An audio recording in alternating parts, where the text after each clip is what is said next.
할렐루야. 네, 우리 2층에서 예배 드리시는 성도님들, 또 3층에서 예배 드리시는 성도님들, 또 영상으로 예배 드리시는 분들 사랑하고 축복합니다. 한 주간 동안 잘 지내셨지요? 네, 가물었는데 오늘 하나님이 이 복된 주일에 또 비를 주셔서 너무 감사합니다. 오늘 은혜의 단비도 내려주실 줄로 믿습니다. 축복의 울타리 이런 제목으로 같이 함께 은혜를 나누겠습니다. 11조에 대해서 함께 말씀 나누고 있습니다. 6번에 걸쳐서 말씀을 나눌 예정인데 4번째 시간입니다. 11조란 무엇입니까? 하나님이 내 모든 것의 주인이시고 내 모든 것의 유일한 공급자가 되신다는 믿음으로 내 수입의 10%를 하나님께 드리는 것이 11조입니다.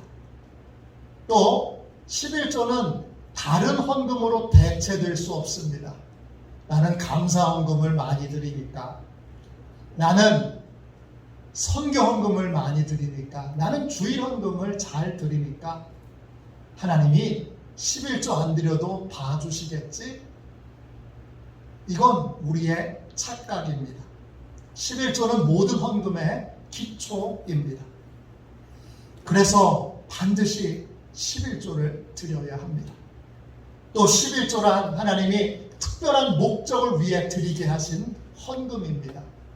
그러므로 반드시 11조를 하나님의 뜻대로 사용해야 합니다.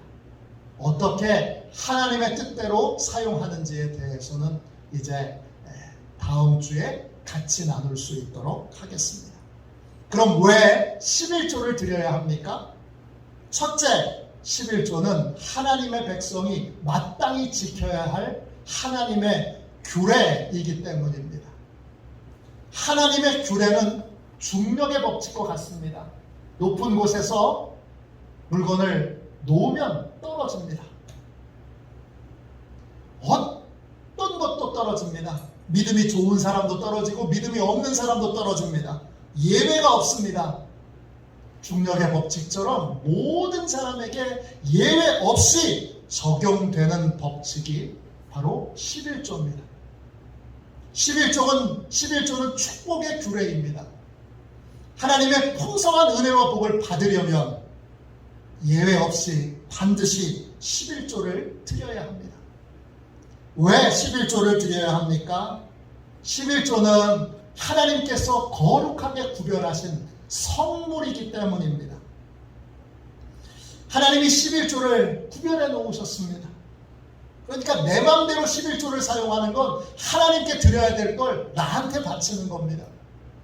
나한테 바치면 나한테 예배했기 때문에 하늘문이 닫히고 하나님이 공급하셔야 될 것들을 공급받지 못하게 되어 우리는 패배와 무기력과 무능력에 빠지게 됩니다. 그러므로 내가 패배와 무능력과 무기력에 빠져 있다면 제일 먼저 온전한 11조를 드렸는지부터 확인해야 합니다. 우리는 하나님의 것을 하나님께 드림으로 하나님을 예배해야 합니다. 왜 11조를 드려야 합니까? 11조는 축복의 씨앗이기 때문입니다. 하나님은 우리한테 심을 것과 쓸 것을 함께 주십니다. 우리는 심어야 될 것을 지금 힘드니까, 지금 어려우니까 써버려서는 안 됩니다. 11조는 우리가 심어야 될 대표적인 축복의 씨앗입니다. 11조를 심으면 하나님이 그 11조를 풍성하게 자라게 하시고, 그리고 열매 맺게 하셔서 풍성한 열매로 우리에게 베풀어 주십니다. 그러므로 여러분 반드시 11조로 하나님의 축복을 심는 인생이 되어야 합니다. 왜 11조를 드려야 합니까? 오늘 함께 나눌 말씀입니다. 11조를 드릴 때 하나님의 특별한 보호를 받을 수 있기 때문입니다. 여러분 11절 말씀 보세요. 말라기 3장 11절입니다. 스크린에도 있습니다. 만군의 여호와가 이르노라. 내가 너희를 위하여 메뚜기를 금하여 너희 토지 소산을 먹어 없애지 못하게 하며 너희 밭에 포도나무 열매가 기한 전에 떨어지지 않게 하리니. 온전한 11조를 드릴 때 우리를 위하여 하나님이 메뚜기를 금하여 토지 소산을 먹어 치우지 못하게 하시겠다 약속하셨습니다. 이때 메뚜기는 우리의 삶에 손해를 끼치는 모든 존재들을 상징합니다. 우리가 온전한 11조를 드릴 때 하나님이 손해를 끼치는 것들이 우리의 삶에 들어와 우리의 인생을 망가뜨리지 않도록 못하도록 하나님이 막아주신다는 것입니다. 금한다 라고 하는 말은 히브리어로 가르입니다. 뜻은 책망하다, 비난하다, 나무라다 이런 뜻입니다. 하나님이 하늘의 권세로 메뚜기를 꾸짖습니다. 책망합니다. 책망을 들은 메뚜기는 우리가 두려워서가 아니라 하나님이 두려워서 벌벌 떨며 우리를 공격하거나 우리의 것들을 먹어치우지 못하게 되는 것입니다.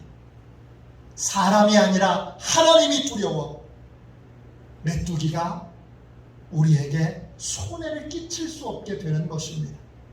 온전한 11조를 드릴 때 하나님께서 우리와 우리의 모든 소유물들을 특별한 은혜로 보호해 주십니다. 이런 특별한 하나님의 보호를 욥기 1장 10절은 울타리라고 표현했습니다. 욥기 1장 10절입니다. 주께서 그와 그의 집과 그의 모든 소유물을 울타리로 두르신 때문이 아니니까 주께서 그의 손으로 하는 말을 복되게 하사 그의 소유물이 땅에 넘치게 하였음이니이다. 욥이 하는 일마다 잘 됐습니다. 손대는 일마다 잘 되고 형통했습니다. 그래서 풍성한 복을 누렸습니다. 이유가 뭐지요? 그 이유가 밝혀졌습니다. 하나님께서 욥과 욥의 모든 소유물들을 눈에 보이지 않는 울타리로 보호해 주셨기 때문입니다. 그래서 욥은 손대는 일마다 잘 됐고 풍성한 복을 누리는 사람이 되었습니다. 일대 울타리라고 하는 말은 히브리어로 쑥입니다. 뜻은 산 울타리, 담, 방벽 이런 뜻입니다. 하나님께서 눈에 보이지 않지만 울타리를 세우셔서 그래서 욥과 욥의 모든 소유물들을 보호해 주셨던 것입니다. 개역 한글판 성경에서는 이것을 산울타리라고 그렇게 해서 줄여서 산울이라고 불렀습니다. 나중에 욥은 여러분도 잘 알다시피 많은 고통과 연단을 겪습니다. 끔찍한 일들을 겪습니다. 욥은 자신이 왜 이런 끔찍한 일을 겪었는가 그 이유를 잘 알고 있습니다. 이유는 하나님의 울타리가 사라졌기 때문입니다. 고통 속에서 연단을 받던 욥은 하나님 앞에 간절히 하나님의 울타리가 회복되기를 소망하고 기도했습니다. 욥기 29장 2절입니다. 나는 지난 세월과 하나님이 나를 보호하시던 때가 다시 오기를 원하노라. 하나님이 보호하시던 때, 사물로 둘러 지키시고 보호하시고 돌봐주셨던 그때가 속히 다시 오기를 바라고 소망하노라. 이렇게 욥이 고백합니다. 욥의 이 고통 가운데 있을 때 간절한 소망은 하나입니다. 산울이 다시 둘려지는 것입니다. 하나님의 울타리가 다시 둘려지는 것입니다. 그것이 고통과 어려움에서 벗어나는 유일한 길인 것을 욥이 알았기 때문입니다. 이런 특별한 하나님의 보호하심은 최초의 인간이었던 아담과 하와에게도 있었습니다. 하나님이 아담과 하와를 사랑하셔서 아담과 하와를 에덴 동산에 살게 하셨습니다. 여러분 창세기 2장 8절입니다. 여호와 하나님이 동방의 에덴에 동산을 창설하시고 그 지으신 사람을 거기 두시니라. 하나님이 하나님의 형상으로 만드신 인간을 너무 소중해서 인간을 위하여 에덴 동산을 만드셨습니다. 에덴이라고 하는 말은 히브리어로 기쁨, 즐거움, 고상함, 그 다음에 고급스러운 이런 뜻입니다. 이 고급스럽다는 말은 영어로 럭셔리입니다. 하나님께서 인간이 기쁘고 즐겁고 고귀하고 복된 삶을 살도록 만드신 곳이 에덴입니다. 그런데 여러분, 왜 에덴에 살면 기쁘고 즐거울까요? 왜 에덴에 살면 여러분 귀하고 복될까요? 이유가 뭐죠? 에덴이기 때문입니까? 이름이 에덴이라서 그런 건가요? 아닙니다. 에덴이 즐겁고 복된 이유는 에덴이 귀하고 참으로 존귀한 이유는 하나님의 보호하시는 울타리가 에덴에 쳐져 있었기 때문입니다. 에덴 동산 할 때 그 동산이라고 하는 말은 히브리어로 간입니다. 뜻은 울타리가 쳐져 있는 이런 뜻입니다. 에덴에 살 때 행복했던 이유, 기뻤던 이유는 하나님의 울타리가 아담과 하와를 보호하셨기 때문입니다. 에덴의 삶이 존귀하고 복되었던 이유도 하나님이 보이지 않는 울타리로 아담과 하와를 보호해 주셨기 때문입니다. 그럼 아담은 어떻게 해서 에덴 동산에 살 수 있었습니까? 하나님이 아담과 하와를 에덴 동산에 두셨습니다. 그런데 창세기 2장 15절에는 어떻게 에덴에 들어갈 수 있는지 그 이유를, 그 방법을 우리에게 소상히 설명해 주고 있습니다. 창세기 2장 15절입니다. 여호와 하나님이 그 사람을 이끌어 에덴 동산에 두어 그것을 경작하며 지키게 하시고 그랬습니다. 아담이 에덴 동산에 어떻게 들어갈 수 있었습니까? 하나님의 인도를 따랐기 때문입니다. 그는 자기 생각과 자기 경험과 자기 지식을 고집했더라면 하나님의 보호하심 속에 들어가지 못했을 것입니다. 그가 에덴 동산에 들어갈 수 있었던 이유, 하나님의 보호하심 속에 들어갈 수 있었던 이유는 자기 생각, 자기 경험, 자기 방법을 내려놓고 하나님의 방법을 따랐기 때문입니다. 그 결과 에덴 동산에 들어갈 수 있었고 에덴의 기쁨과 에덴의 존귀함을 누릴 수 있었습니다. 하나님의 특별한 보호하심 속에 삶을 사는 방법은 오직 하나입니다. 그 방법은 하나님의 방법을 따르는 것입니다. 내 생각을 고집하고 내 경험을 고집하고 내 지식을 고집하고 내 방법에 집착해서는 에덴의 기쁨을, 에덴의 영광을 누릴 수 없습니다. 내 방법이 아닌 하나님의 진리를 따라야 합니다. 시편 40편 11절입니다. 여호와여 주의 긍휼을 내게서 거두지 마시고 주의 인자와 진리로 나를 항상 보호하소서. 특별한 하나님의 보호하심 속에 살 수 있는 이유는 딱 두 가지입니다. 하나님이 나를 사랑하셨기 때문이고 또 하나는 내가 진리를 따르고 있기 때문입니다.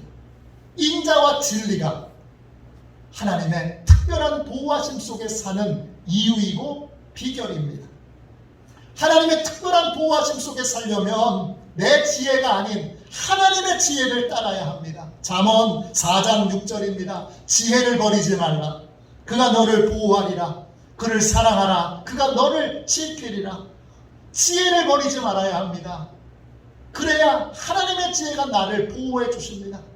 하나님의 지혜를 사랑해야 합니다. 그래야 하나님의 지혜로 내가 보호를 받을 수 있습니다. 하나님의 지혜를 버리지 않고 하나님의 지혜를 따를 때 우리는 특별한 하나님의 보호하심 안으로 들어가서 하나님의 보호하심 속에 즐거운 삶을, 복된 삶을, 존귀한 삶을, 성경적인 의미에서 럭셔리한 삶을 살 수 있게 되는 것입니다. 그 복되고 고귀하고 즐겁고 기쁜 삶은 하나님이 보호해 주시는 울타리를 쳐서 우리를 지켜주시기 때문에 가능한 것입니다. 그러면 성경에는 수많은 지혜들이 있지 않습니까? 성경에는 수많은 진리들이 있지 않습니까?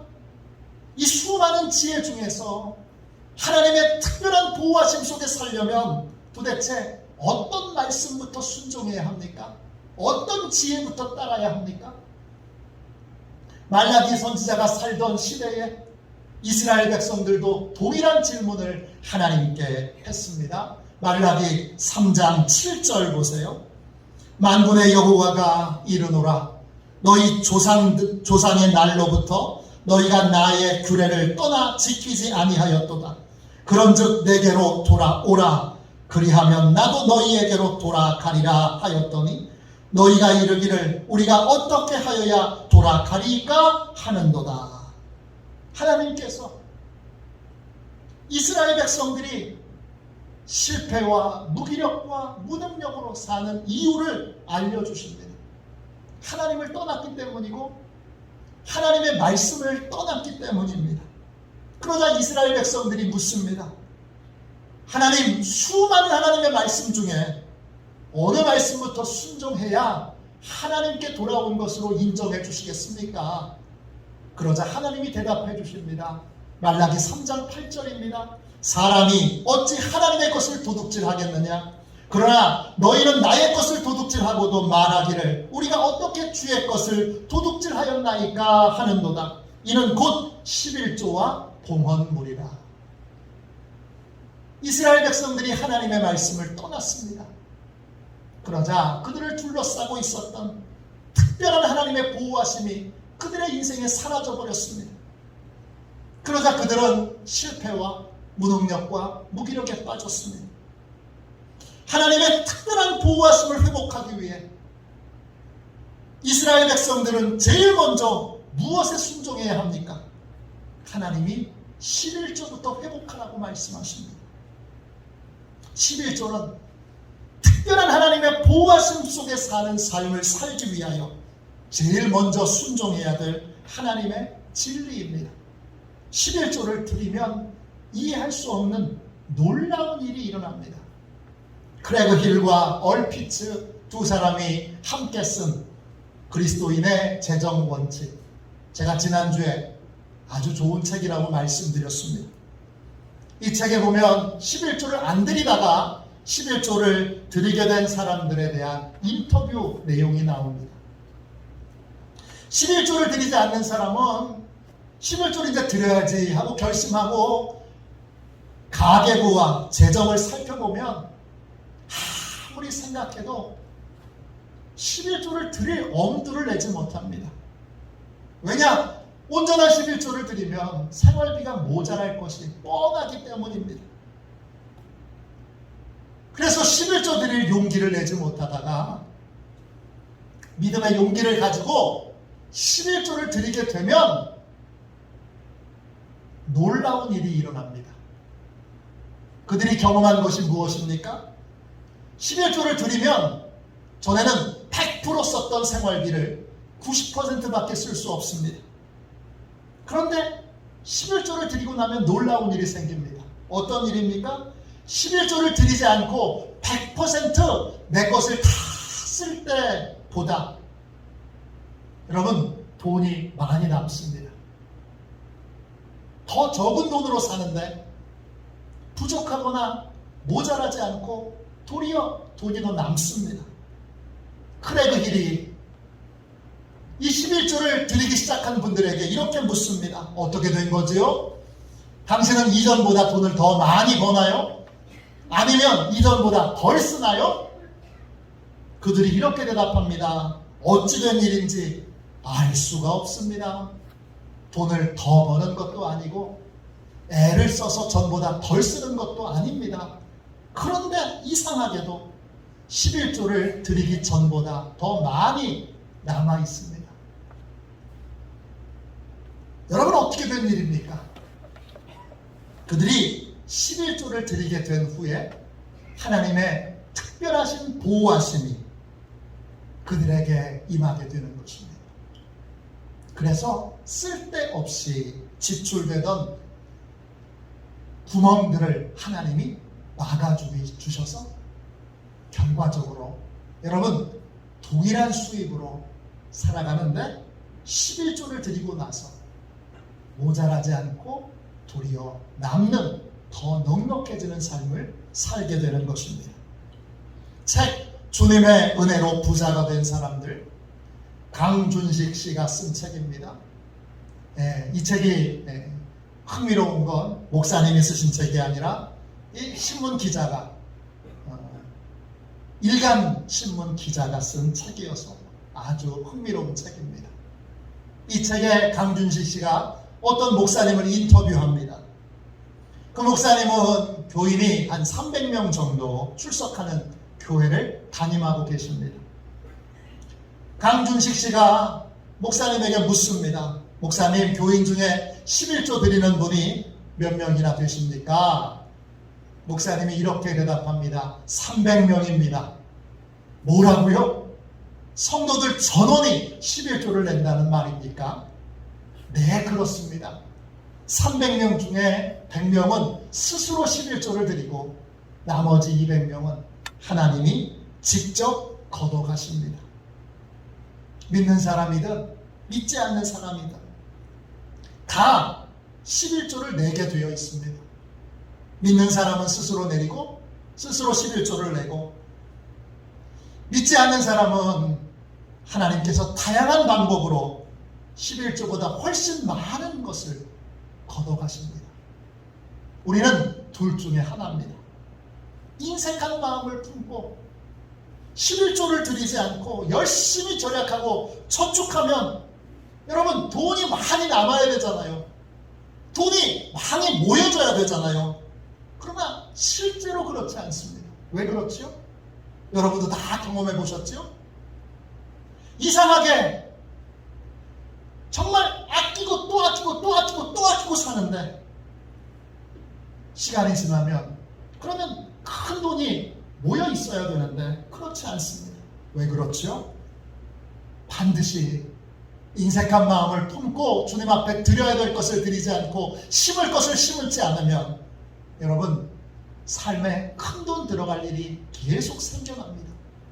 다 경험해 보셨죠? 잠언 11장 24절에 이것에 대하여 이렇게 결론을 내립니다. 흩어 구제하여도 더욱 부하게 되는 일이 있나니 과도히 아껴도 가난하게 될 뿐이니라. 열심히 하나님의 뜻대로 심는 사람은 도리어 부하게 됩니다. 그런데 인색한 마음을 품고 하나님께 드려야 될 것을 드리지 않고 하나님께 심어야 될 것을 심지 않는 사람은 열심히 아끼기만 하는데 더 가난해집니다. 왜 그렇습니까? 하나님의 뜻대로 심는 사람은 11조를 온전히 드리는 사람은 하나님이 산울로 둘러 지켜주시고 하나님의 울타리로 모든 것을 보호해 주시기 때문입니다. 그래서 큰 돈 들어갈 일이 생기지 않습니다. 그런데 인색한 마음을 품고 심어야 될 것을 심지 않을 때 하나님의 보호하심 속에 살지 못하기에 정기적으로 큰 손해를 입는 일들이 여러분 생겨납니다. 한국교회 애창복음성가 중에 내일 일은 난 몰라요, 이 찬양을 번역해서 우리나라에 소개하신 분은 안희숙 사모님이십니다. 이 안희숙 사모님이 쓰신 책 죽으면 죽으리라, 이 책에 이런 이야기가 나옵니다. 어느 날 집사님 한 분이 얼굴이 하얗게 질려서 사모님을 찾아왔습니다. 백화점에 갔다가 큰 돈이 들어있는 지갑을 잃어버렸다는 겁니다. 그때 안희숙 사모님이 집사님에게 이렇게 묻습니다. 집사님, 그동안 온전한 11조 생활을 하셨나요? 네, 그럼요. 그러면 걱정하지 마세요.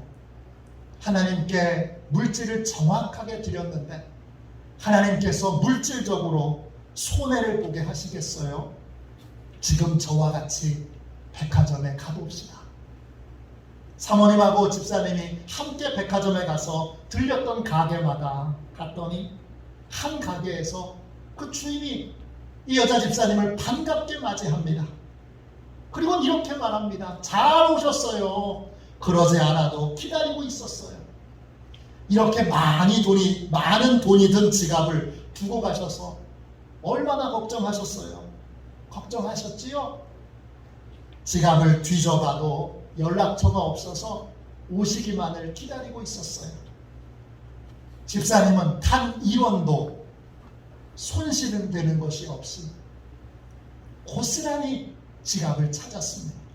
하나님께서 사늘로 둘러 지켜주신 것입니다. 제 인생에도 이런 경험은 수없이 많습니다. 강화에 와서도 이런 경험을 많이 했습니다.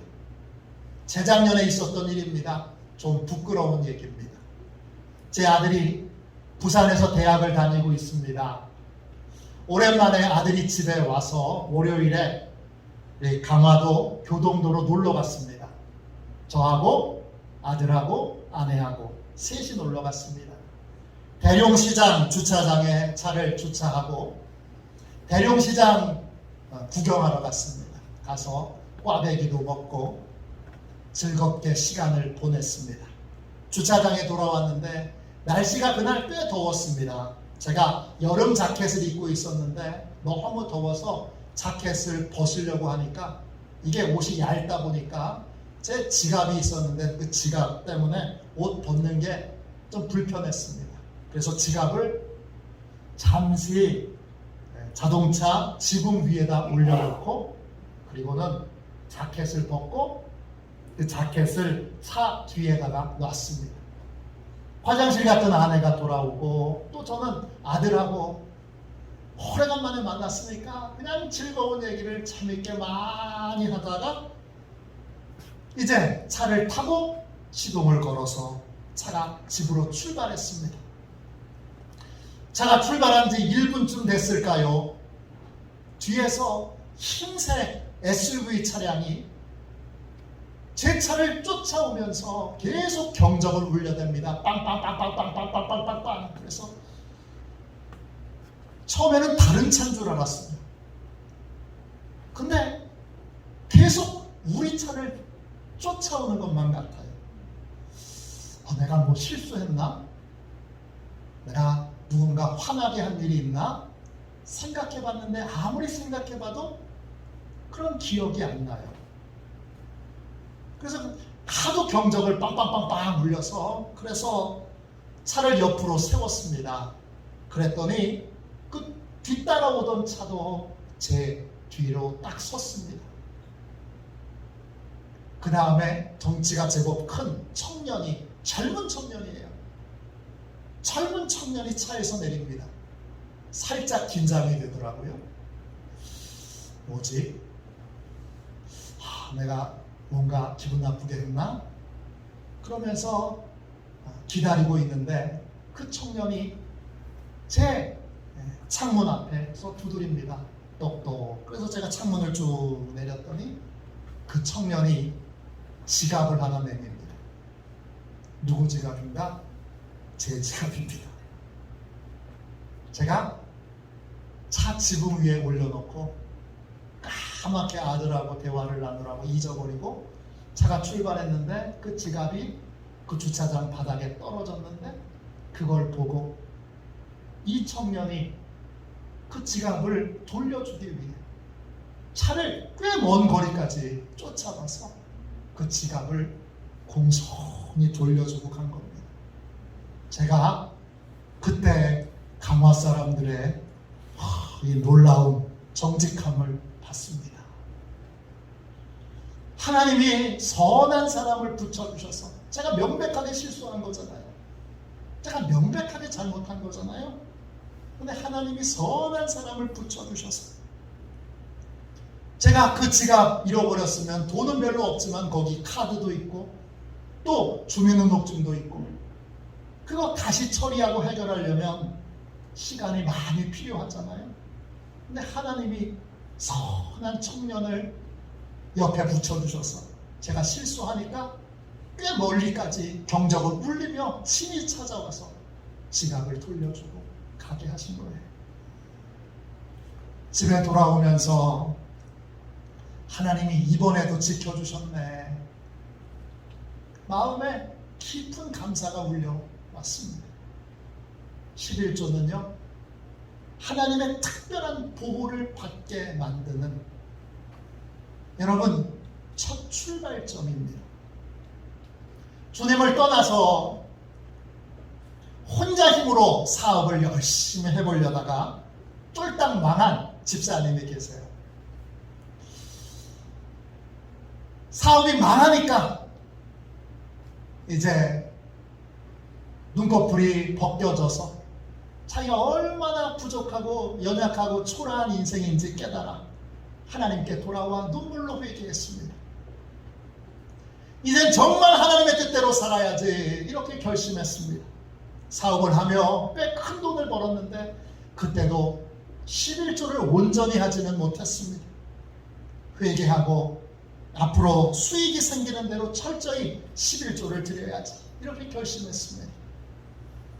다시 사업을 용기를 내서 시작하게 됐고 철저히 11조 생활을 해서 그런지 하나님이 은혜 베풀어 주셔서 사업이 조금씩 커져나가기 시작했습니다. 어느 날 집사님이 직원들 전체의 월급을 은행에서 찾아서 그걸 안주머니에 넣고 자전거를 타고 회사로 돌아왔는데 회사에 와보니까 그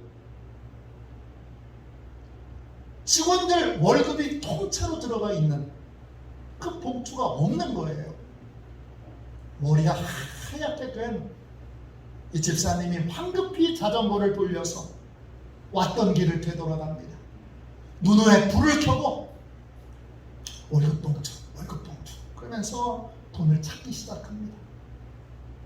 무려 자전거로 1시간쯤 돌아왔을 때 그곳은 번화가였고 수많은 사람이 지나가는 자리였는데 월급 봉투가 딱 떨어져 있는 게 보이는 겁니다.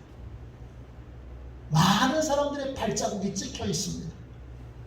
거기 수많은 사람들이 그 봉투를 밟고 지나갔는데 아무도 그 봉투를 주워서 열어본 사람이 없습니다.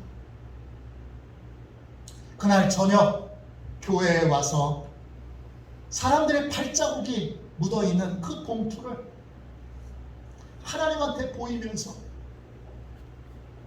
이 집사님이 감격의 눈물을 흘리며 이렇게 고백합니다. 11조 드리지 않을 때는 돈을 지키려고 그렇게 애를 써도 돈이 달아났는데 11조를 드리니까 하나님이 잃어버린 것도 다 지켜주셔서 이렇게 안전하게 되돌려 받게 하시는구나. 이걸 절절하게 느끼며 감사하게 되었습니다. 11조를 드릴 때 우리를 손해보게 하려는 모든 메뚜기 떼로부터 우리와 우리의 모든 것들을 하나님이 사물로 둘러 하나님의 울타리로 그렇게 지켜주시고 보호해 주십니다. 에덴이 회복된 삶을 살게 해 주시는 것입니다. 온전한 11조를 드릴 때 하나님은 그 11조를 드린 사람과 그의 모든 소유물을 하나님의 울타리로 지켜 보호해 주십니다. 어떤 손해도 보지 않도록 지켜주시고 보호해 주십니다. 저는 이 코로나 시대에 자주 이런 위험한 발언을 했습니다. 우리 성도들은 하나님이 반드시 지켜주실 겁니다. 제가 그렇게 말하면 어느 목사님들은 목사님 그렇게 경솔한 말을 해가지고 왜 스스로를 가둬두세요? 그러지 마세요. 그럽니다. 제가 왜 그런 말을 했을까요?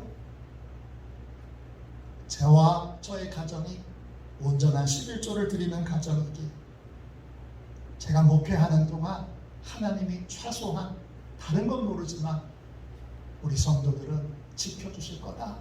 제가 굳게 믿기 때문입니다. 온전한 11조는 우리의 삶의 에덴을 회복시켜 주십니다. 우리의 삶의 에덴의 기쁨과 즐거움을 얻도록 해주십니다. 11조는 우리의 삶을 복되게 하고 존귀하게 만듭니다. 하나님의 특별한 보호하심 속에 살려면 뭐부터 해야 됩니까? 제일 먼저 11조부터 회복해야 합니다. 하나님의 특별한 보호하심을 사늘로 둘려진 인생을 살도록 만드는 첫 번째 규례, 그것이 11조입니다.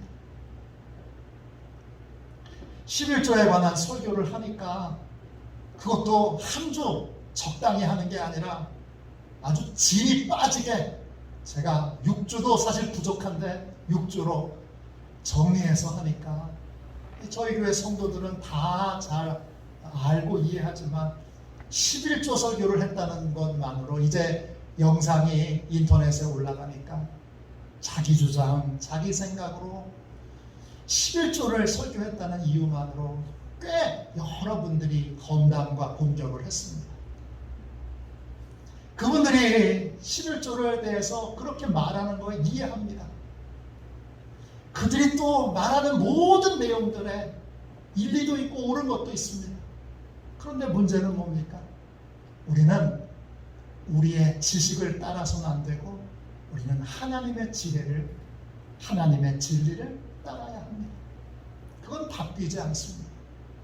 11조를 드릴 때, 온전한 11조를 드릴 때 하나님의 보호하심을, 사물이 둘려진 인생을, 에덴이 회복된 인생을 살 수 있기 때문입니다. 저희 교회 성도들 중에서도 11조 설교가 얼마나 힘든 분들이 많겠어요. 아우 목사님 이거 한 주 하는 것도 아니고 2주 하는 것도 아니고 이거 6주나 한다고요. 근데 여러분 기억하세요. 사늘로 둘려진 인생, 에덴이 회복된 인생, 저도 살고 여러분도 살아야 하지 않습니까? 그러니까 이 11조에 관한 말씀을 아주 진이 빠지도록 제가 성경에 있는 모든 내용들을 다 찾아서 이렇게 전하고 있는 것입니다. 저는 온전한 11조를 통하여 우리 교회가 사물이 둘려진 교회, 우리 성도들의 가정, 성도들의 일터, 성도들의 자녀들, 손자, 손녀들이 다 사늘로 둘려진 에덴이 회복된 삶을 살기를 원합니다. 그러한 삶을 사는 복된 인생이 다 되시기를 주님의 이름으로 축원합니다. 축원합니다. 우리 369장 1절만 2번 찬양하고 사늘이 둘려진 인생, 에덴이 회복된 인생을 살도록 하나님 이제 주여 온전한 11조를 결단하오니 하나님 이제 사늘로 둘러 기쁨과 존귀함이 회복된 에덴이 회복된 삶을 살게 하여 주옵소서. 우리 통성으로 기도하도록 하겠습니다. 369장 1절만 2번 찬양하겠습니다.